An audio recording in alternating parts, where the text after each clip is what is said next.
Hey guys, Jim here. Time to do another showcase on Red Horse Knife Works. Now, if you haven't already seen the video I've done on Red Horse, please go back and check out the video for the customized chopper that they built me. I still own it, I still carry it, I still use it, I still love it. It's one hell of an amazing knife, especially given its very low price point. But what I'm going to show you right now is the knife that really they're probably more known for. It's the one that really has stuck itself out there. It's called the War Pig. And you'll understand where that name comes from when I get it open. Now, this is actually a lot smaller than you think it is. And the more you look at it, the more you kind of have a hard time understanding that this is not a big giant knife. What I've got in my hands here is actually only going to be a 3 1/4 inch blade. Now you see it still fills up the handle nicely. It's not like the blade stops back here or anything. But because of the massive width of that frame, the thickness of the frame, and the way that the blade profile has been made, it looks a hell of a lot bigger. That's what I'm talking about right there. And when you look at this thing, I mean, you really see where the name War Pig comes from. It does look like a mean-ass, bloodthirsty fucking hog coming to gore your ass. And I like the aggressive nature of it. I, of course, love the aggressive nature of my chopper. But this is something entirely different. Number one, it's a flipper, so it's going to have a different overall feel to it. Now, while my chopper is very flickable, I hit that thumb disc and it just rockets right out because they're using Alpha Knife Supply bearing systems, and the same thing is being used in here. It really has a great feeling. There's still nothing quite like hitting a flipper tab and watching a massive beast of a blade like this pop out. Before I go off on anything else, let me give you that size comparison. This is the only knife that I have that's around the same size, and it too is about a 3 1/4 inch blade. It looks like it dwarfs my Southern Custom. And when you look at it, if we put them really pivot to pivot, you'll see the blade length is almost identical. Yet with the overall profile and the way this thing is made, it just doesn't look that small. Now I'm going to grab my Mosier Crossfire. That's a 3 1/2 inch blade, and now these actually look like they're the same size. It is the craziest ass optical illusion, but I promise you, I have measured it myself from right here at the end of the frame to the tip. It's 3 1/4 inches. And the great thing about that is, if you've got a big paw, you're going to love the shit out of this knife. Feels great in the hand. I wasn't sure that I would like this frame at first. Matter of fact, I had sent Ed an email, I don't know, a month or two ago, and made a joke that they need to make a slimline War Pig and how great that would be. But now that I've had this in my hands for a while, there's two things that I've noticed immediately. Number one,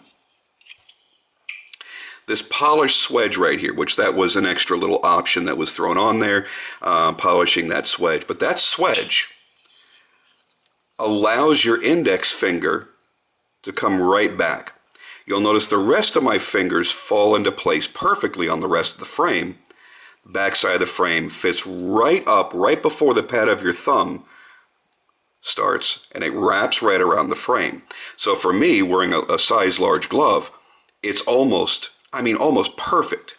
If I want to choke up on it a little bit, I remove my thumb from the jimping when the jimping is done very, very well. And now I have a very large thumb recess to do much more fine cutting tasks and have a little bit more control at the tip of the blade. Now I can't chuck up all the way because there's no choil here. There is a very, very sharp edge there, so I would not want to do that. One of the things that a lot of people have worried about after seeing the size, seeing how massive this thing is, and seeing the low price is, how is the action? The action, I think, on this thing is fantastic. He's got a nice detent. Good fast action, especially considering the weight of the blade, the size of the blade that's in here. I've actually had 4-inch knives that the blade was not as heavy as this one is right here. Now I choose to push button it a little bit, but as you see, you can light switch it. It's not quite as fast on light switching. It does like to be preloaded. And another thing that I like about that polished swedge, it gives my thumb a place to rest. I've actually had knives, especially ones with really, really hard detents, with just nothing here, just, plain frame. And as I'm going to do this, it's almost like I'm snapping my fingers. My thumb wants to kind of jump up. It almost feels like you almost drop the knife. And here I've got a nice little place for my thumb to rest. I kind of dig that. Overall, it looks like you're holding a cinder block. So you would think there's no way this can be comfortable in the hand. But it absolutely is. I was completely surprised by that. So this is one of those times where you can't just go off of pictures and judge the knife. It's one that you do honestly have to hold in your hands. If I had only ever seen the pictures of it, I wouldn't have thought it was going to be comfortable. And that was why I chose the chopper. Well, one of the reasons. One of the reasons I chose the chopper for my build instead of the War Pig. And now that I played with this thing, I've had it for about, a week and a half or so now. I am really enjoying the shit out of this knife. Now, what you're getting here is a base price of $400, and that's with no extra embellishments. That gives you a titanium lock side. I believe it would normally come with a G10 presentation side. You can upgrade to all titanium.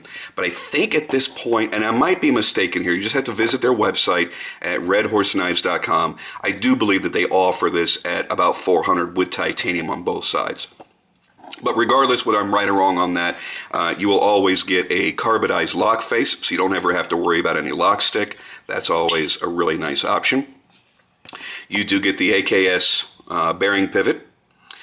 Stainless steel standoffs are what normally comes on here, and you get D2 tool steel at about a 58 Rockwell hardness. Now here on this one we have a two-tone blade, so you've got these really, really nice matte bead blasted bevels. Nice clean satin on the flats. I really want to call that more of a high belt finish, more so than a satin, because this is not a hand rub satin blade.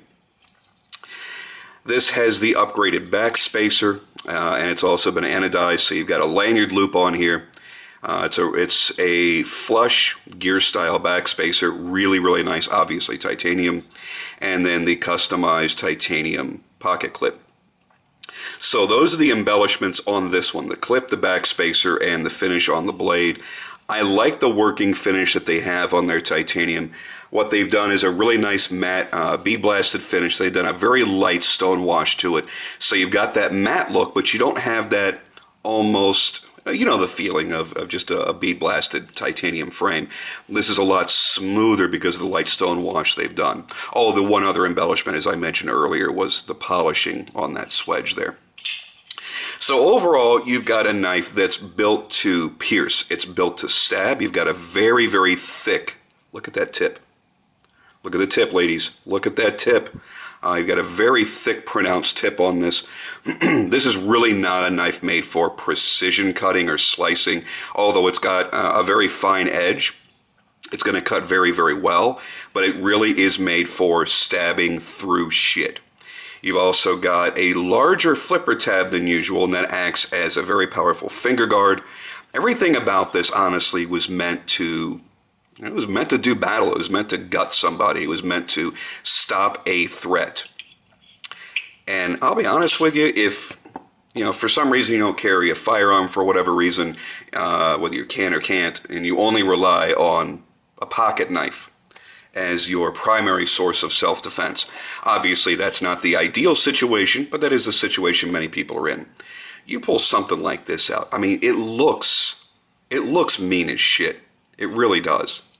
It's the difference between pulling out maybe a Desert Eagle as compared to a 1908 vest pocket. I mean, it looks so big and looks so mean that there's a certain intimidation factor there. Obviously, you don't want to fight by intimidation, but the point is you've got something in your hand that looks imposing, that does not look like a joke, that looks like it is there to cause chaos, and that's exactly what this is.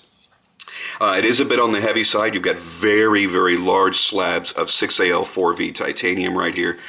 This is not going to be an EDC for a lot of people just based on the size and weight of it. The overall, the handle size on this is 4¼ inches. So you're at about 7.5, 7.75 inches overall when it's open, so it is big. The blade stock is 3/16 of an inch thick. There is nothing lightweight, nothing basic about this knife. It is, well, it's a really overbuilt knife. Now, it's hard to say these days because when we say overbuilt, we think Direware, we think Holbeck, we think all these, Medfords, stuff with 1/4 inch blade steel and weighs like 14 ounces and shit like that. It's not quite at that level. It's almost like those are super overbuilt. This is overbuilt compared to a standard knife that you would carry in your pocket every day. I mean, even comparing it here, just briefly, I guess I got to lay it down this way, it doesn't want to lay down that way, to my Moser Crossfire. You've got something that's, quite a bit more substantial. I mean, you look at those side by side, and you realize you've got a hell of a meaty son of a bitch in your hand right here. And that doesn't take away from my love of my Crossfire, not at all. It's just a different type of build. Overbuilt knives are certainly all the rage right now. So hot right now. Some people do not like overbuilt knives. Some people love them. It's really going to depend on your personal taste. If you are an overbuilt knife kind of guy, this is going to be a great option for you. You got to realize if you're starting at $400, you're at about a quarter of the cost of many of the really good custom overbuilt knives that are out there. And you start working your way up with different ways of customizing it.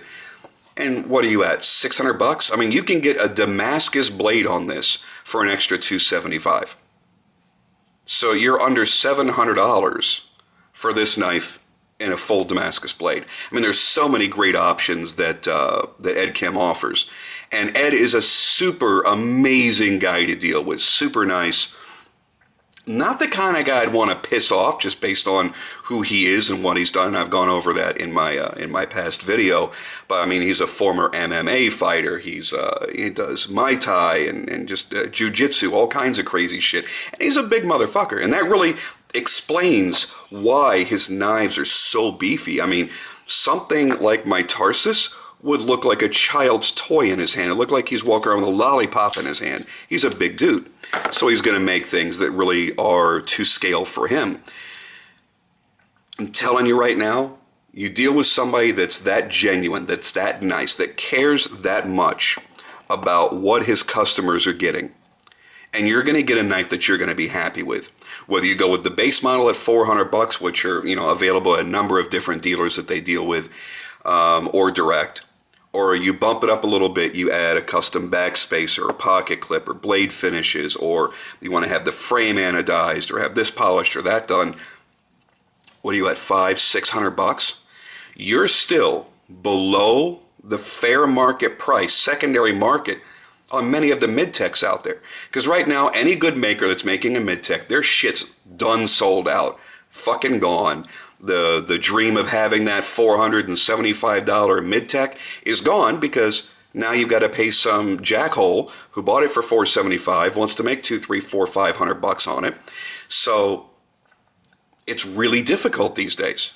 Here you've got a great mid-tech that will then be further customized by the maker to your, not really to your specifications, they have a list of options, but if you said, hey, Ed, I really dig this and I wondered if you could do, I don't know, I don't want to say anything specific because then somebody will ask for it and that's going to kick my ass, but you ask for something, let's say, off the menu. And if it's within reason, I really can't envision Ed saying no. So you've got a fair price, you've got a quality product from a guy that stands behind it, backs it up, wants to make sure that you're happy, wants to make you a unique piece. Because once you do something and you go to making it a more custom piece, he will not replicate that for someone else. I know a lot of people have contacted Ed and asked him to make a chopper just like mine with all of the brass accents and everything. And he says, nope.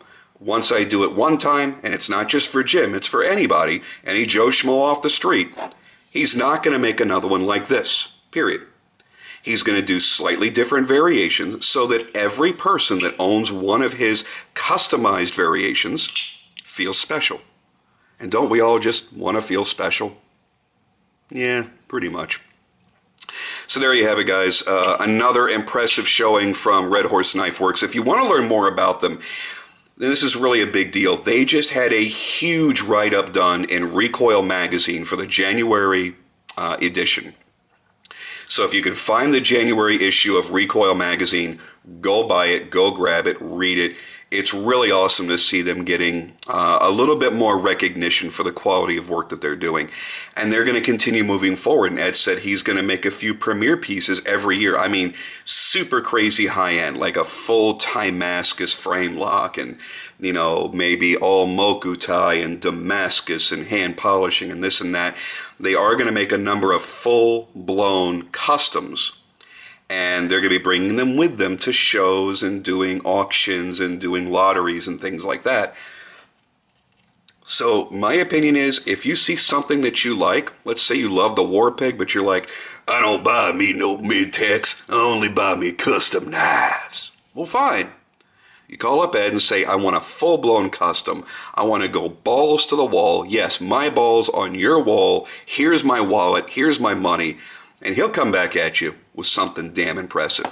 So it's kind of hard to find that these days in this price range, in this market. So anyway, I'm going to go for now, guys. Thank you so much for watching. I really feel privileged to get the chance to come out here and bring out such extraordinary knives. And in every price range, really. I mean, yeah, I don't really do production knives anymore, so you're not really going to see anything that's really under $400 on my channel. But in that $400 up to, you know, let's say $10,000, I really enjoy being able to come out here and share these with you and maybe expose you to some makers that you didn't have any prior experience with.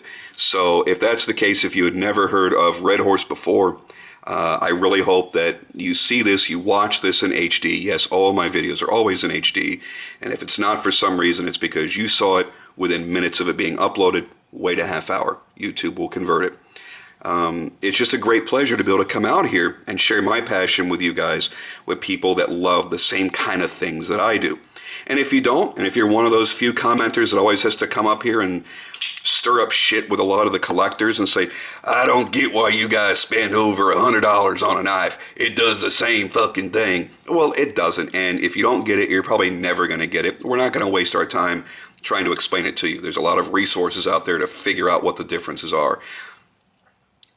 As long as you're the same kind of person I am, you enjoy this shit, you enjoy all the little details and the work that goes into all of these knives, and, you know, can justify the prices on them, it's my pleasure to come out here and bring the videos to you. So I'm going to keep doing that. Unfortunately, I don't get the chance as often as I would like, but I will try to jog my schedule around. Thank you to Ed once again for another exemplary piece. I think this is, you know, for the price range that it's in, it almost has no rival. It's kind of friggin' crazy. So you guys enjoy your knives, and I'll see you on the next video.